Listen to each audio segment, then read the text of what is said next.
It's Swiggs, and today we are taking a break from good decisions. One problem that a lot of Zealots find when making builds is that a lot of the feats feel like no-brainers, and feat picks tend to stagnate around only a few permutations. In some ways, this makes our lives easier, since we aren't going to have to play 4D chess when picking which feats we're going to run. But this also means that nearly every Zealot has an almost identical build, regardless of their weapon kit, with only a few normal deviations, which normally include making a crit build variant that they run.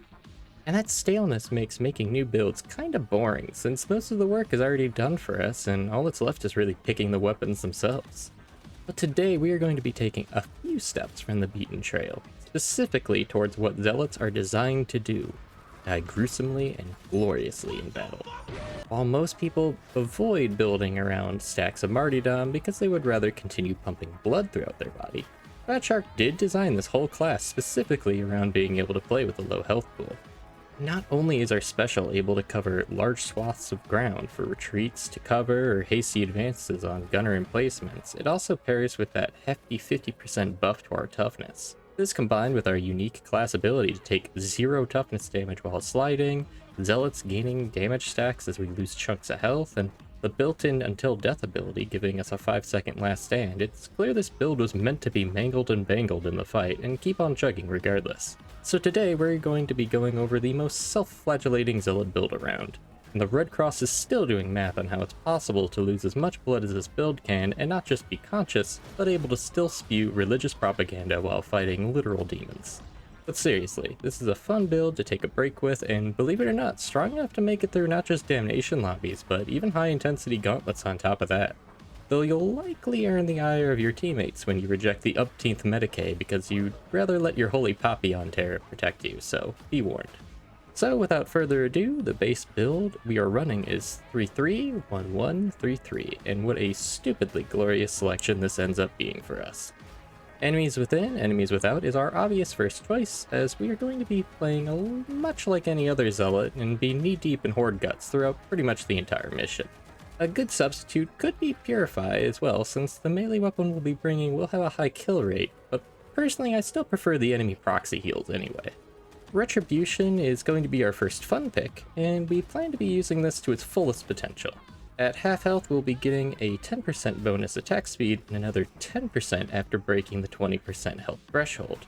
This, combined with our innate class ability of a 10% attack speed buff, is going to give us a whole whopping 30% attack speed, which transforms our Zealot into a weaponized Beyblade on the field.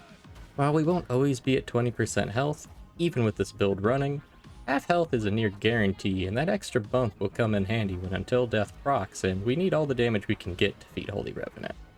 Next is Holy Fervor, which I think is still kind of a meh pick even with this build, but really that's a good description of all of our team buff perks in general. But we do plan in this particular scenario to be giving Holy Fervor as much mileage as possible, since we actually plan on spring cleaning our organs pretty consistently throughout the match. With our goal to play through the pain until we heal with Holy Revenant and just start all over, we will actually be regularly triggering this buff, and every reset of our health means a reset to the amount of times we can help the team. And next, and it's not going to be to anybody's surprise, but we're going to be running Holy Revenant. Just to be clear, we are definitely going to be missing that stun resistance in the utility of Thy Wrath Be Swift, and you'll start definitely feeling it when you're running this build. But this build begs for the ability to rise like a phoenix, and the only feat for the job is Holy Revenant hands down.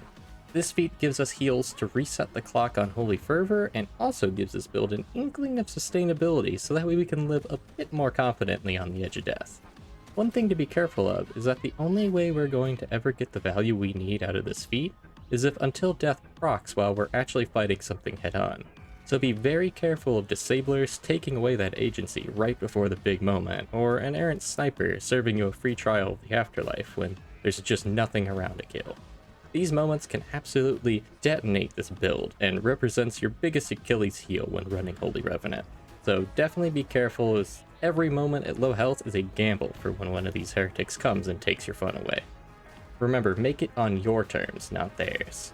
And why live at such low health if we aren't going to be running Honor the Martyr, right? While the reliable buffs from Rising Conviction or Emperor's Executioner are certainly more ideal for any regular build, we aren't like other girls today. And even at just half health, we are more or less meeting the base damage buffs, and lower is just going to be icing on the cake, with Retribution giving us 20% attack bonus and 30% when it counts, plus a potential 48% damage buff from all of our stacks of Martyrdom. We're going to be certified Wrecking Ball through the hordes when the build is firing on all cylinders, especially when Until Death procs and it's a mad scramble to get as much damage as possible. And finally, we are bringing Purge the Wicked so that we can have a little extra toughness heal charge for any sticky situations we face out there on the field. Before we get into weapons though, a special note on Curios. Since we are the Meatball Martyr, we shall build as such. Since we are relying on our health pool so much, it's ideal to stretch these things out for a few reasons. First, this gives us a nice buffer for Holy Fervor, since stagnation attacks hit like a bus and we don't want to accidentally gain additional stacks of Martyrdom before Holy Fervor has finished its initial duration, and instead gain Martyrdom stacks one by one so the team can feel the love as much as possible. But second, we also want to be able to survive more reliably at a low health percentage, a low enough percentage to get all of our buffs. And the more health we provide ourselves, the more feasible this task is going to be since it's all based off of percentages. So with this being the case, I actually suggest 3 max health boosts Curios to run. Toughness would be certainly more ideal in most situations, but today we're actually acknowledging chip damage as not just an inevitability, but as a desirable outcome. So in reality, we end up playing more to our strengths by just packing on more meat slabs with ourselves with max health buffs. Also, a quick break to mention that if you're subscribed and currently listening, consider joining the channel. I'm planning to continue making guides like this, and support from you and the rest of the community is just fuel for the fire. And if you really like my shit, consider checking out my Patreon. Patreon subscribers won't just get my eternal, unending gratitude, but also a shout out at the end of all my videos. Now, with all of that out of the way, let's get into the weapons that we're going to be bringing. First off, I'm bringing the Rashad Combat Axe with Brutal Momentum and Head Taker. Personally, I think Head Taker is a concession, and this is really just what I was able to roll when I was putting this build together, but I would actually suggest Thrust or Decimator instead. Thrust makes it a great answer for cracking open carapace shells, and Decimator actually outclasses Head Taker for this weapon. While Decimator can suffer from the need to chain hits, this isn't really a problem with strong momentum axes, and we're just going to be spamming left click anyway with the occasional dodge, so we'll keep those stacks up regardless. As for range, we are taking the Acropine Mark I Infantry Autogun. Originally, I wanted to take a braced autogun and try these out some more, but I like a gun that can reliably shoot in a straight line, and the added accuracy of those iron sight things the mechanic has cooked up is especially handy to eliminate enemy snipers and managing shooters or gunners from cover. And living at such a low health pool, it really does help having a weapon that you're more comfortable taking cover and tapping heads with if you need a breather. Make sure to aim for the head as well for flak armor targets, since it's got a wicked sweet modifier to the weak point. It can absolutely devastate scabs with a single volley to the head. And also using your Chastise Charge, you can also apply that flak weak point modifier to crushers or maulers, which gives it a bit more carapace defiance for the build. As for strategy, I really think there are 2 roads you can take with this build. One is a pure masochist dream, which involves purposely jettisoning your health at the first glance of danger. This does help secure some uptime on Honor the Martyr, but comes with some drawbacks. One, you'll immediately be living on the edge between life and death, which tends to make the living part hard. 2, you'll be losing cycles from Holy Fervor as you'll blow all your Martyrdom stacks in the first minute. And 3, you're going to look like Darktide's biggest idiot when the team sees you lose 90% health against 3 Poxwalkers. And this is actually a serious suggestion. You dumping all your health on what looks to be as minor an encounter as stubbing your toe is going to be drawing unwanted attention from your team. Them losing confidence that you know what end to hold your axe from means that you'll find yourself a little less eligible for heals, pickup, and the like when they pin you down as an idiot instead of a maniac. They won't just let you die outright, mind you, but another Zealot may see you as a waste of a grenade to save from a horde after your astounding show of prowess, losing 80% health against a single walker. And granted, this build isn't exactly showcasing high levels of intelligence, but we've got to save at least some face in front of the team, right? So to me, the more suggested route for this build, and also really just honor the Martyr in general, is to take a more prolonged and graceful reduction of our health. This involves us generally taking our lives into consideration and dropping a martyrdom stack more tactically. Be this when there is a swarm coming in and presenting an opportune time to lose some health and buff yourself and the team, or when the situation is just dire on its own and you're not really trying to lose health on purpose. Either way, try to halt yourself as much as you can from gaining multiple stacks of martyrdom at a time. That way your team can benefit as much as possible from the occasional coherency buffs you're providing with Holy Fervor. A good way of halting incoming damage is our Chastise Charge, which can either give us a tasty 50% bump if we aren't completely drained, and just need a little bit of a pick-me-up, or you can double tap it for a full restore, assuming you have both charges available from your Purge the Wicked feat. And there's an interesting interaction you can actually have with Holy Fervor and Medipacks, with a combo that can be played if a Medipack is out for your team. This involves letting you purposely gain a stack of martyrdom and proc Holy Fervor by taking a bit of damage, but then retreating to the pack and healing just enough to lose that fresh stack you just gained.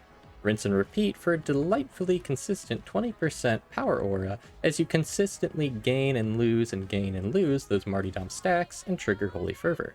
This may feel a bit too contrived of a situation, but you can replicate this scene at the end of pretty much any mission where there's often an extra Medipack deployed for the hell of it, and everybody's in coherency while the mission completes during a defensive last stand stage.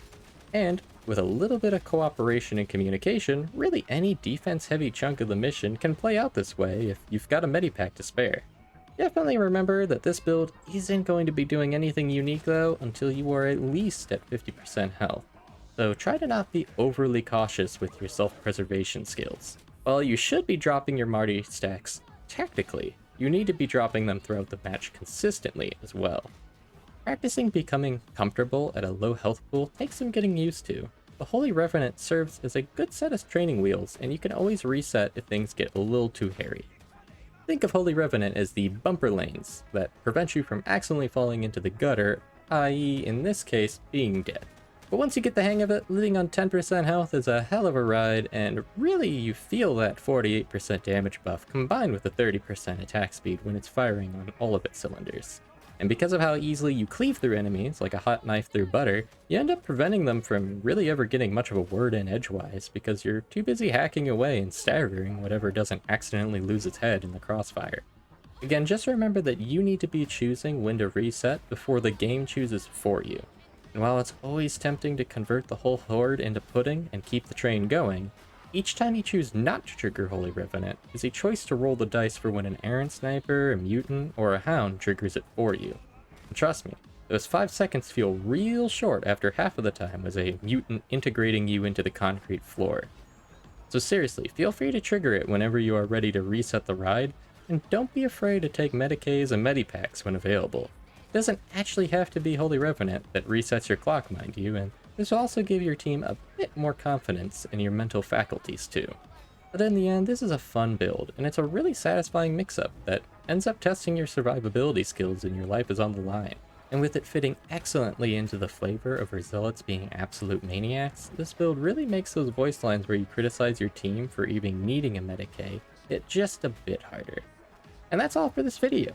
If you liked the video, drop a like, comment if I missed anything, and have a great day. See ya!